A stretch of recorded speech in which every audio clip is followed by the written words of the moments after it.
Hi everybody, welcome back. This week we finish off the book of Shemot with Vayakhel Pekudei. Vayakhel begins by Moshe gathering the Jewish people and reminding them to keep the Shabbat, followed by the laws of building the Mishkan, a dwelling place for God. What's the connection between Shabbat and building the Mishkan? To teach us that when it comes to Shabbat, we stop building the Mishkan.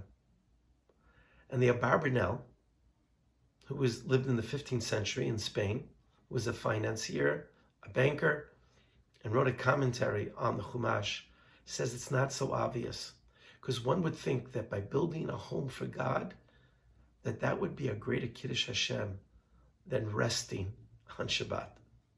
But he said no. He said, what's the first thing that was sanctified in the Torah? Time. Shabbat was called Kadosh, not a mountain, not a place. So don't think for a moment, Rabbi is teaching us, that building a house for God is greater than Shabbat. Since we're on the topic of time, this week is also Shabbat HaChodesh. We read about sanctifying the new moon. That is the first mitzvah given to the Jewish people. And out of all 613 mitzvot, blessing the new moon and its cycle, that's the first mitzvah you give to the Jewish people, these newly freed slaves. And there's a very important lesson. The moon renews its cycle every month. It doesn't have its own light. It receives its light from the sun. So too the Jewish people, no matter how dark a time they're going through, personally or nationally, God is always there to give us his light and to renew us.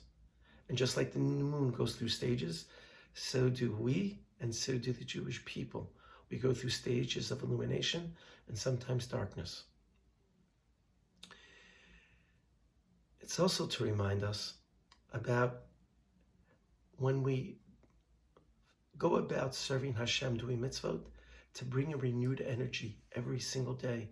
And that's maybe an important message that God wishes to implant upon the newly freed slaves. Don't serve me at a routine, but with enthusiasm, with renewed energy, just like the moon. This Saturday night, we move the clocks ahead 1 hour. How do we make up for that hour of time? I don't really know, but perhaps that at the day of Shabbat, that leads up to us changing the clocks, maybe we can infuse it with a little more energy, enthusiasm, and excitement. Shabbat Shalom. If you like what you heard, pass it on. Thanks as always for listening.